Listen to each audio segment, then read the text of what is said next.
Welcome to Defeat Your Cravings, hosted by Dr. Glenn Livingston, PhD. Glenn has held his doctorate in psychology for more than 30 years and is also a former multi-million-dollar consultant to the big food industry and uses his experience to help you defeat your cravings. This show will help you to focus on dramatically reducing cravings and leave the diet mentality behind, so you can more easily and effortlessly achieve your health, fitness, and body composition goals.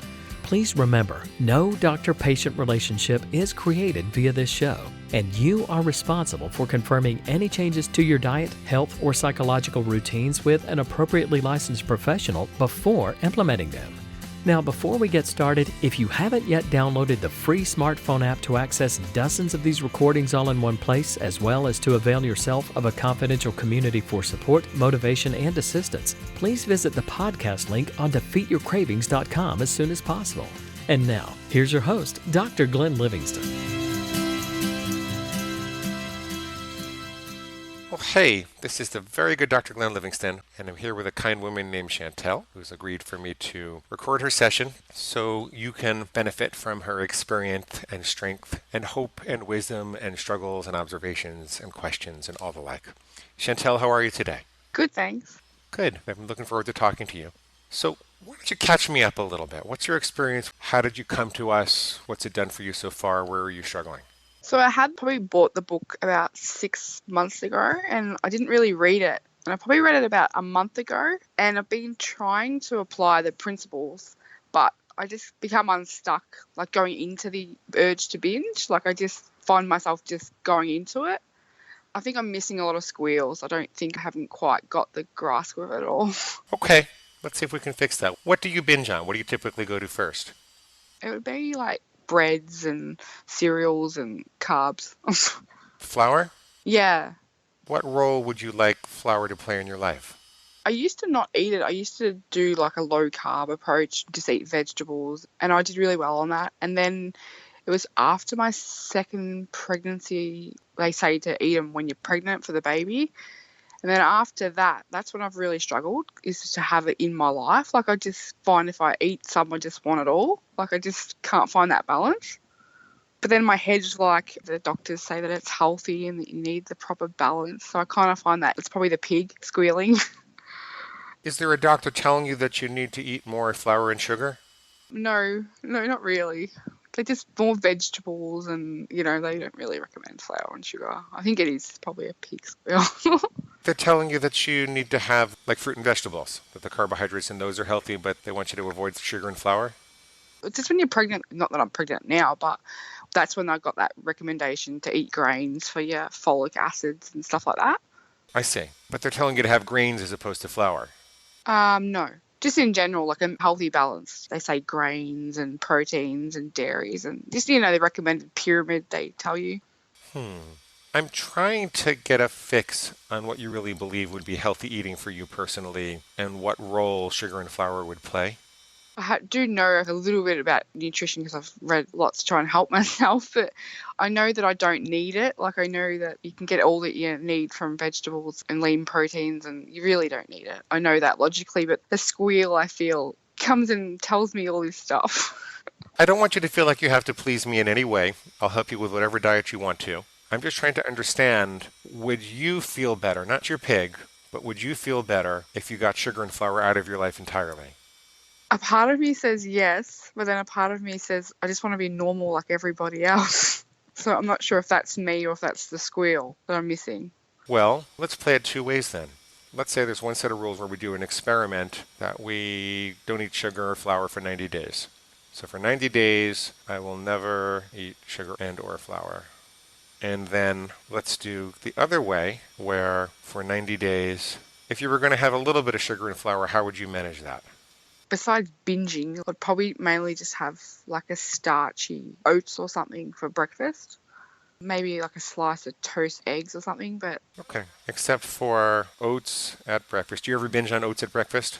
No, I don't. Oats at breakfast, and how much toast would you like to have each day? What would be reasonable? 1 slice. And 1 slice of toast per calendar day. Okay, so we've got 2 different options, and I want to explore a couple of things with you about it. These are both for 90 days. So for the next 90 days, I'll never eat sugar or flour again. And the other one is for the next 90 days, with the exception of oats at breakfast and one slice of toast per calendar day, I'll never eat sugar or flour again. And before we explore that, let's just define sugar and flour. When I help people to get off sugar or to control sugar, we look at the sweet taste that they will allow in their diet as opposed to saying what they will avoid. For example, for me personally, it's the only sweet taste I allow in my diet are whole fruit and berries. Some people say whole fruit berries and artificial sweeteners. Other people say whole fruit berries and any processed food where there's no sweetener above the fifth ingredient on the label. So I'm just wondering, when you're avoiding sugar and flour, what are the sweet tastes that you will allow in your diet? Stevia. Artificial sweeteners, I don't like to have a lot, but it's just like if I have no other option when I'm out and I'm getting like an almond milk latte or something. Sometimes I don't have stevia, so I'll have the occasional one. Do you binge on those? Is that a problem? No. Okay. Stevia, artificial sweeteners. What else? Berries and like low GI fruits. Low glycemic index fruits? Yeah. Do you need to list those or you know what they are? No, I know what they are. Yeah, that's fine. So the only sweet tastes you'll allow in your diet are stevia, artificial sweeteners, berries, and low GI fruits. How does that sound? Perfect.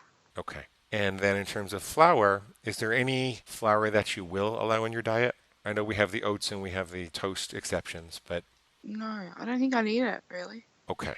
So let's imagine two futures 90 days from now. Let's say for 90 days you have no sugar or flour whatsoever, according to how we defined it.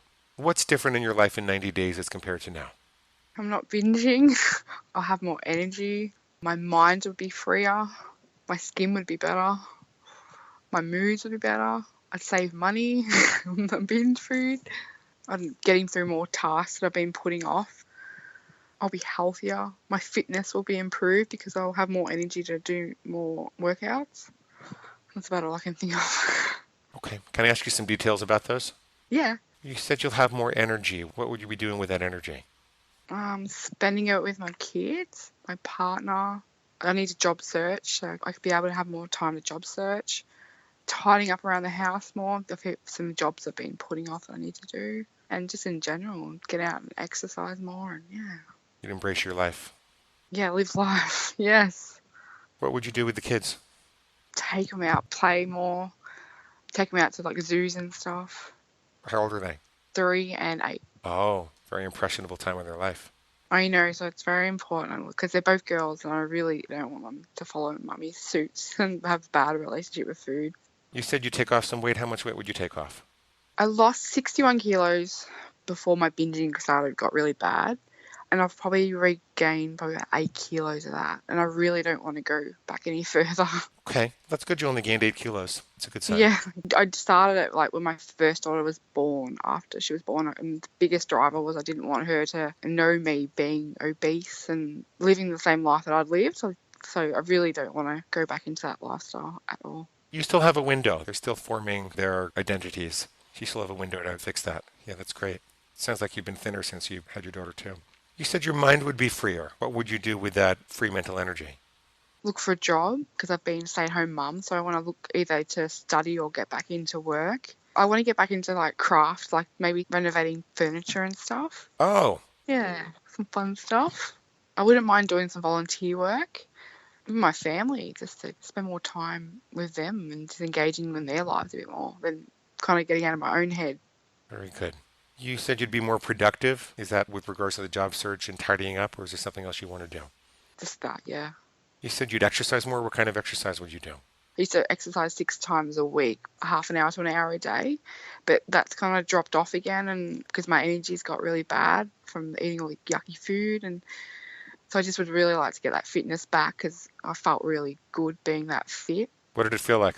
Amazing. To be able to run 10Ks just when you wanted to was a pretty good feeling. Yeah, I was really happy with that. Wow. I've been debating signing up for a half marathon, so I think you just talked me into it. Yes, you should, definitely. You said you'd save money. How much would you save? I reckon maybe $50 a week. I'm going to estimate it at that. On binge food? Yeah, I'll estimate that. So like $2,500 a year. Yeah, that's a small holiday. Yeah, people don't think about the 10-year value of that kind of thing. But if you compare that to continuing to do it for 10 years, you're, what, $25,000 difference, right? My daughter's nearly half full, a little bit for a uni. There you go. Is there anything else that would be different? Your skin or your clothing, or what else would be different? Yeah, I'll be fitting back into my size 8 or 6 or 8 clothes probably again, which would be good. Do you have a particular dress or pair of jeans or something you want to wear? No, I kind of fit into most of them still, but they're just not snug, not comfy. Just to feel confident and comfy in them again would be amazing. Chantel, what if you allow the oats and the toast? Could you look 90 days in the future and let me know what's different? Would you accomplish all these things if you allow the oats and the toast? If I just stuck to those portions, yes. What portion of oats? I have 40 grams. Okay, so we're going to change the rule to say 40 grams of oats and one slice of toast. So you don't see anything different in 90 days if you have 40 grams of oats and one slice of toast per calendar day? No. Okay, well, that's a good sign.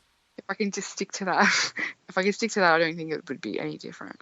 Well, do you think you will stick to it? If you look 90 days ahead, did you stick to it? Or do you have to eliminate it in order to stay with us? No, I think I can do it. I think I can. Okay. It's better to leave the freedom if you can do it. People do a little better with a little more leeway. It's better to choose the freer option when you can. We'll find out in 90 days or so. All right, so shall we give your pig a chance? What do you think? Yes. Chantel, you know I like you. If we make your pig uncomfortable and you have some bad feelings inside, it's because I'm attacking your pig. You know that, right? Yes, go for it. He's a cheeky pig. Get him. It is, yeah. Well, what are all the reasons that your pig says that you can't, shouldn't, or won't adopt this rule, which is I'll never eat sugar or flour again, except for 40 grams of oats at breakfast and one slice of toast per calendar day? That I'll just won't recognize the squeal and I'll just go into it again, binge again. We're going to address all of this. I'm going to write them all down first and we're going to get them all on the table, okay? So I won't recognize the squeal and binge, okay? You'll just give up and binge eat again. I won't be able to resist the food in the supermarket and I'll just buy it, which I want to get often. A big squeal I get is that I'm going to regain all my weight and just go back to my old ways. Another big squeal is people are just waiting for me to fail. When I got to my goal weight, I had heaps of people tell me that I was too skinny, which I wasn't. I was midway in my healthy weight range.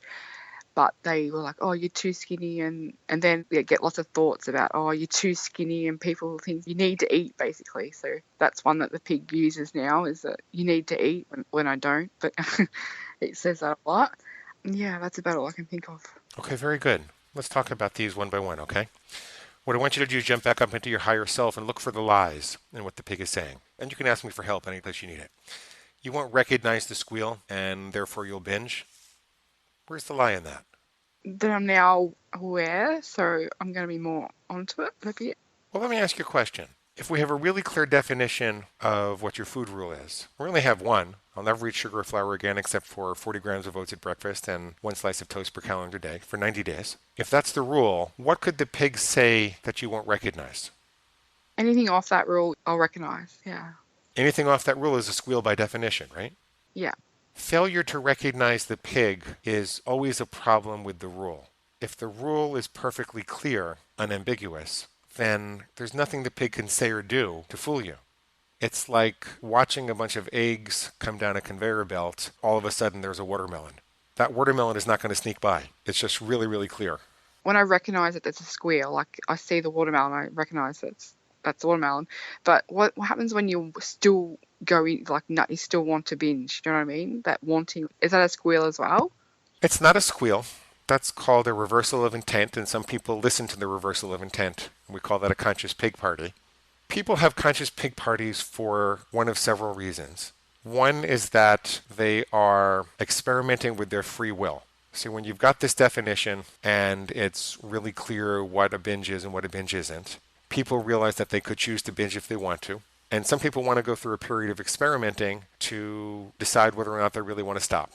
Often, that decision is influenced by how well they took care of themselves during the day leading up to that binge. Even when people say they take really good care of themselves, when I examine exactly what happened in the binge and what meetings did they attend to, when did they eat, most people are not keeping up their blood sugar during the day when they have a conscious pig party. How well did they sleep the night before? Did they have enough time for self-care? Did they get a little journaling in? Were they able to go for a walk? Did they get to talk to a friend? What had they really done to take care of themselves? I find that the conscious pig parties are very much influenced by that type of thing. When people recognize that they can consciously choose to binge and can consciously let the pig out of the cage, not far behind that is the realization that they can choose to keep the pig in the cage also. See, it's progress when people recognize that they're consciously and purposely letting the pig out of the cage because they no longer feel like they're under the influence of this irresistible impulse or mysterious force. And in our culture, we're told that you should just do the best that you can, follow guidelines and not rules. These are impulses against which there's no human defense, progress not perfection, all of that stuff. And it's really a bunch of mythology because you look at so many different examples. People that are allergic to peanuts, they just don't have peanuts. They don't make a conscious and purposeful decision to have peanuts. They say, oh my God, I don't want the negative consequences. It's important enough to them that they don't do it, and they don't do it. As a matter of fact, a lot of people won't let their kids go to a school where peanuts are brought into the classroom whatsoever because the kids are so allergic. So when you find that you're having conscious pig parties, first of all say, okay, well, that's progress. But secondly, start to examine what led up to that. What authentic needs were you missing? Do a little more planning for those times. It might be that you have to make those decisions in the morning. Willpower is a fatigable muscle, and so we wear out our decisions over the course of the day. There are only so many good ones you can make. So try to make your nighttime food decisions in the morning. I find most conscious pig parties happen towards the end of the day. So try to make those decisions in the morning. If you can, get out some Tupperware, plan out your food, have it just sitting there waiting for you so you don't have to make any decision at all. You can just walk in and have your food when you get home. So those are some of the things you can do if you're having conscious pig parties. Can we keep going with your pig squeals? Yeah, thank you. Okay. The pig says you're just going to give up and binge and eat again like you always do. Where's the lie in that? Basically, it's saying you always have, so you always will. Now I have a new skill to catch him out, so I have more chance that I'll get him this time. I don't know. Will that do? That's true, but there's a fundamental logical fallacy in its reasoning when it says you always have, so you always will. And the way I like to phrase it is, if you've driven on a highway for 1,000 miles, does that mean you can't take the next exit? No. You can take any exit you want to, right? Yeah. And there are all sorts of things that people learn later in life. Some people learn a language later in life. Some people don't get married until they're 50, 60 years old. Some people, my grandfather didn't go to college until he was 70, wound up graduating with a master's in sociology before he died, 82 years old. There are all sorts of things we can learn later in life. It takes some of us longer to mature out of things than others. You always have, so you always will is a great big hairy pig lie. Yeah, got it. Pig says you won't be able to resist buying binge food in the supermarket. Where's the lie in that? I can because I have before, so I can do it again. There you go. You've already proven it. Yes. You can make a list of what you're going to buy before you go to the supermarket also and not force yourself to make those decisions in face of all the temptation. That's a good idea. You'll inevitably go back to your old ways and gain all the weight back again, so you might as well just binge now. Where's the lie in that? Well, I don't know about that one because I've probably yo-yoed my weight my whole life, so there's probably a lot of truth to it. But like you said before, just because I've done it in the past doesn't mean I can't do it differently now. Yeah, well, there you go. That's the basic truth. The pig would like to collect evidence of failure because it wants you to have a failure identity about this so you can binge.